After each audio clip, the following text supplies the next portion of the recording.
Welcome back, you filthy animals. We're still playing Swordhaven, the Iron Conspiracy. Nope, Swordhaven, Iron Conspiracy. There's no the. What did I want to do, though? T? Yep, there we go. Is this locked or not? Yes, it is. So we need to lockpick, and then steal. Prayer beads. Okay. And then we're going to come over here. We're going to look at this very childlike painting slash wallpaper. There's an empty bottle. I think that's it for in here. So we need to pickpocket the priest wherever he disappeared to. Seriously, where did he go? He was just here. How? How is that possible? Bear's driving car. How can that be? That was from the Clerks cartoon. Kevin Smith, the Clerks. I think it was the Axel Foley episode too. Or actually, Axel Foley wasn't in it. It was Reinhold, right? I don't know. Well, it looks like I'm not going to be robbing the priest today because I don't see him in here. He's probably like right in front of my face, but you know, it is what it is. Oh, you know what I forgot to do though? I told myself every time I started a new episode, I'd let myself drink some sweet, sweet coffee.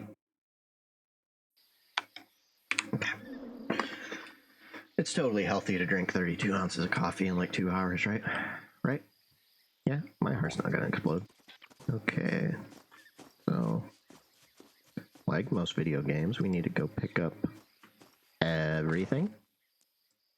Not some of the things, not most of the things, but everything. Let's come back. Oh, here's the... Okay, so we're going to save. We're going to hit T, then we're going to hit P. Okay, and then we're going to hit T again, and then we're going to hit F5.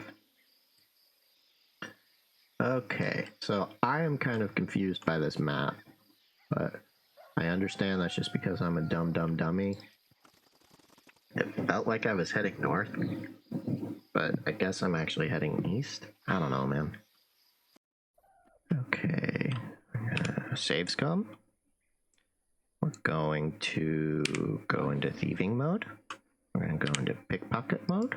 This guy's kind of sketching me out, wearing a hood by himself in this barn. Okay, so then I need to L for lockpick, and then open that, and then steal everything that's not nailed down. And then you need to come to the picnic basket. You guys are probably very annoyed with how I say picnic, but I can't help it. Uh-oh, he saw me. Okay. Oh, no more thief stealing. Hey, buddy. Sorry you caught me stealing. Dainies. I wonder why I know his name. Oh, he just told me. Okay. A lot of the time, it's kind of cool. You don't actually know people's names until they tell you, and I actually think that's a super nice touch. Because in the real world, you wouldn't. It's not like people walk around wearing name tags, you know? So you, like, have to ask their name, and until you do, it just says something generic, like farmhand. And then if you ask their name and they don't hate you and they give you your name, then it changes. The young, round-backed individual is writing something on a wax tablet. He slowly raises his eyes and licks his lips before chuntering? I don't know what that word means. Assuming it's like chanting. To talk or grumble monotonously, she chuntered about her problems. To move along slowly and noisily, the car came chuntering up the track. And then if I was like good at editing, I'd do that thing where I put like that old NBC star and it would go across and it would say, "The more you know." If he's sort of mumbling this. Greetings, stranger. My name is Dana, apprentice of Father Hercus, Wadelot of this village. May I be of assistance? What are you writing?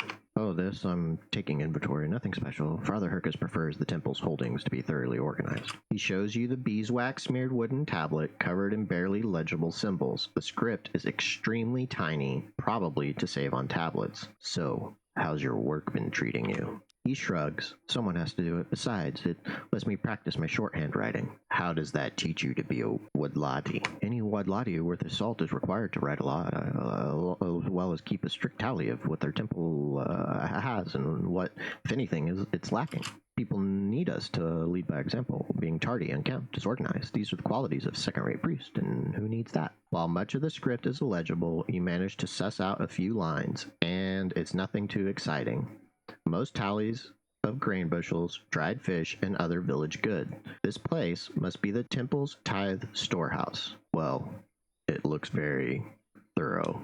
I try to be diligent in my duties. Do you need any help? I'm great at numbers and reckoning. From the way you speak, I'd guess you could finish the task before I could even return with a mug of ale to reward you. Nevertheless, I must respectfully decline. The job is part of my education, and I don't mind it, really. He thinks for a bit. You seem like a learned man, which is a rarity outside the clergy, if you don't mind me saying. I was blessed with a fine education. Ah, you must come from a wealthy family then. My congratulations, my lord. All right, enough about that. Hi, I'm listening. Can I ask a few questions? I suppose. I have some time to kill. What do you usually do around here? This and that. Whenever there's a floor to sweep or a hymn to sing during a gathering, I'm there. Book of Saints needs rebinding, you call me. And if, gods forbid, there's a shortage of sacred herbs for the dragonfire, I'm especially there. And by there, I mean the vegetable garden, where Agni usually toils. What's your hot take on this village? I don't love that line. Hot take feels very Twitter internet-y and not ye old language. It's a modest hamlet full of modest, hardworking people. I'll miss it when I eventually rise in rank and get my own parish. Here's hoping that my own post will be as lovely. Have you heard anything interesting lately? Oh, one odd rumor claims you can meet a doppelganger in the nearby woods. Someone or something that looks exactly like a friend or a family member who will ask to follow you, but if you do, you will never return. Now, I've never met such a creature, nor has anyone else currently living in the village, but amazing how slightly disturbing is that concept. To be just like everyone else on the outside, but a completely different thing alien to mankind on the inside. Makes me think of Baldur's Gate 1 because of the doppelgangers. Although I guess Baldur's Gate 3 had a pretty prominent doppelganger as well. May the dragonfire light thy path, but never burn thee. Since I'm forcing myself to read these out loud, I am actually remembering them better than when I play by myself and just read them to myself. A young woman greets you with a welcoming smile. Ah, a fresh face. Such a rare occasion in our out-of-the-way bit of nowhere, and not just any face. By the looks of you, I'd say you're a knight-errant on some esoteric overseas order like the Trinitarians. You wound me, my lady. I'm a warrior of noble blood, but not some lackey indentured to an order. Oh, forgive me, my lord. She drops a curtsy. You're even more interesting than I'd hope. A real noble knight traveling from faraway lands. But where are my manners? I'm Agni, daughter of Harkis, the village Wadlot. Know that our home, humble though it may be, is always open to you. Even if you're simply looking for a chat, I will happily oblige. Sounds like you're not very fond of this place. Why is that? Don't you see how dull this village is? She spreads her arms wide. A fishing hamlet in a forgotten corner of a barely colonized region of this dragon-forsaken land. Oh, Jesus, that first answer. Probably correct for the time frame they're going for, but dang, dude. Stay silent and hope it makes you look smart. Man, I am smart. Well, I'm not, but my character is. He's got 11 intelligence. I see what you mean. You do? I was afraid you'd reply like the village looks quaint or some such empty platitude. It might seem like that for someone who's tired of the big city and its excitement, but soon enough, escape will be the only thing on your mind. Trust me. I take it you've had a taste of a different life. Before me father was sent here to replace the previous Wedelat, we lived in Marbleheim, a large city on the mainland, and I can still remember its paved streets and jasper spires. Every Dragon's Day, secret fires were lit in the giant braziers, and they would burn with all manner of colours till morning. Here we burn cow dung for entertainment. After living like that, how can I not dream of escape? Ah, so you're planning to escape this place. I'm not so reckless. There shall be no escape for me except through marriage. Here's hoping father will arrange a good match. So, where would you go? Shorthaven sounds like a bustling kind of place, but should my future husband be employed as a waiter like my father, I'd convince him to seek a parish in a more civilized part of the world, preferably the Empire proper. A girl can dream. Let's leave it at that. Yes, let us. Agni, I'm here to tell you about a certain secret admirer of yours. Oh? She rolls her eyes and exhales heavily. Waste not your breath, I know exactly who you mean. That brutally dull peasant boy currently manning the village gates, yes? Yes, a lively lad, viral as the fabled auroch of the southern woods. It seems his feelings are not reciprocated then. Indeed, they are not. How should a person in my position react? Dragon above. I can't believe he still clings to this childish infatuation. Why are you so quick to dismiss him? Problem number one, he's too much of a bumpkin. Not to mention immature. Secondly, he's a landed peasant. Freeman or not, he'll never escape the village I so despise. Though my fate is in my parents' hands, I dream, if my desires count for anything, of a much less oafish companion. Someone like, oh, I don't know, someone who's exciting, charming, and worldly. Yes. A wink, but nothing. Let's surrender to our carnal desires and banish this overwhelming boredom, if only for a brief moment. Oh my, but this is so wrong. I must save myself for my future husband.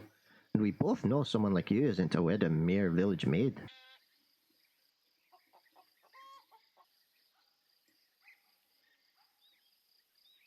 Lead the way, my lady. Brown chicken, brown chicken.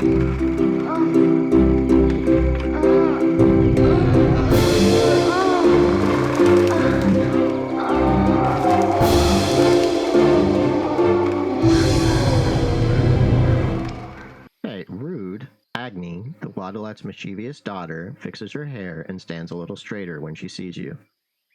We probably shouldn't repeat what we just did, or even discuss it, or the rumor mill is bound to start milling. But it was a welcome diversion from this life of dullness. Can I ask you a few questions? A question for a question would be much more fun, like a gay little game. I'm dying to know more about the goings-on outside the village. Her smile widens. You go first. What do you do for a living? I work in the garden, clean and cook around the house, and pray to the dragon for an improvement in my fortunes. But what about you? And I don't mean your craft. Do you have a goal of some kind, a big quest you're engaged in, either by whim or under orders?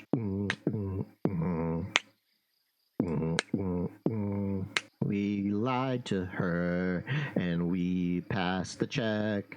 Apparently that check involved eating pie. You travel the land sampling all the pies in the known world, as you swore to do on your father's deathbed, all in hope of earning the prestigious title of pastry master? Remarkable. I truly hope you succeed, sir, or dare I say, pastry master. What can you disclose about the village? I already mentioned it was extremely dull, didn't I? In that case, I don't have anything new to add. I'm sure it was dull back when the barbarians lived here, and that tradition has held true all these years. My return question is this. What of the Empire? Can you tell me a tale from the mainland? The dim recesses of your mind produce an interesting anecdote. A miracle was recently recorded in one of the principalities.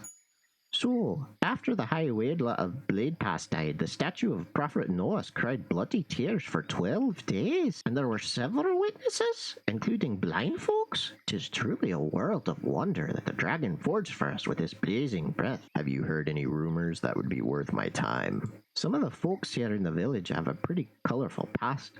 Take our old Cooper's Open. He fought in an actual war, and sports the scars to prove it. What I'd like to know is what people gossip about on the mainland. They must carry on about upcoming festivals and the great gilded Oliphant parades.